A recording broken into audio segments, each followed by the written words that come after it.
Ba-da-ba-da-ba-da-ba-ba. Okay, your mission to heal the world from debilism. This is long. Fuck it. Let's just listen. I'll read it.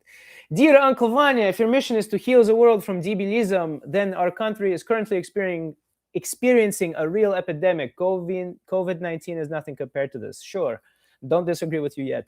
The source, actually, I agree, is that the level of debilism in humanity has been steadily increasing over time, even though you would think it would be decreasing because we have more, right? Like the global knowledge. So you would think that human beings would become smarter as they progress. But something about this current state of the world is making us literally retarded. Anyways, the level of debilism is very high. I agree with you. The source of infection is waiting for you everywhere. TV propaganda, restricted access to information, brainwashing at work, at school, at university, wherever you leave your home. Big Brother watching you.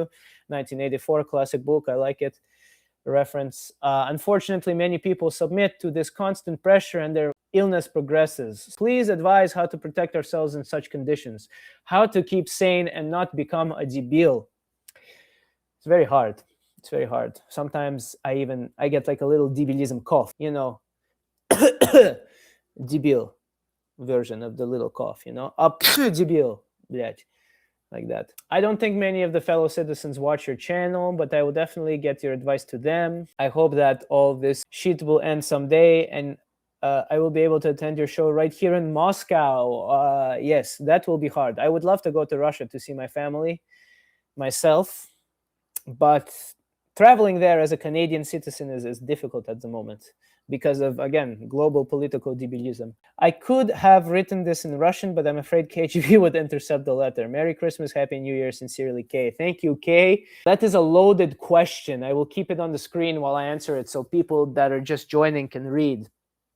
Basically, it was a very long-winded way of saying, how do I avoid debilism, which is the entire purpose of this channel and this whole series. So it's hard. It's hard. You can do things.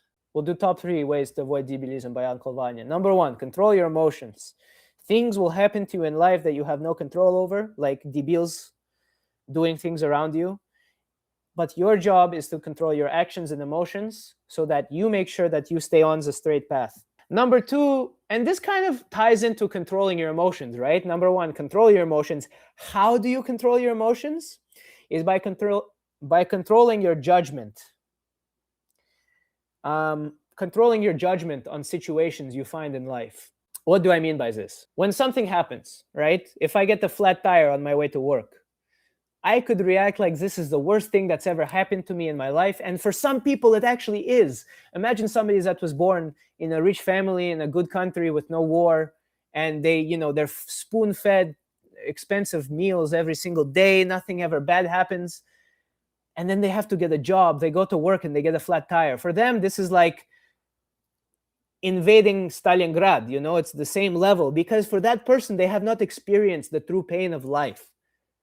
However, no matter where you are in life, and it's different for all of us, what we do have control over is our judgment when certain situations happen. So if you get that flat tire, your judgment can instantaneously be, oh, poor me. What am I going to do? My life is done forever. And same advice applies to the last person I was talking to, right? If you want a romantic partner, you're saying, I'm an introvert, I don't want to do the work. That can be your judgment. Or you can switch your frame of mind and say, that's fine. Good thing I have a flat tire. Good thing I have a phone where I can look on YouTube and learn how to switch the flat tire if I don't already know how to do it. Lucky me that I live in a country that has roads in which I can drive to work and even have a job to pay the bills and put food on the table, okay? Because not everybody has that luxury in life. So it's all about your judgment.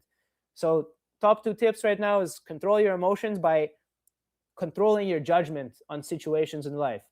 Number 3 tip is remember that you're going to die. This might be, you think, come out of nowhere, but so Dostoevsky, right? He was, at one point in life, he was arrested and put in jail, and did this version of psychological torture on him, where they said he was going to be executed.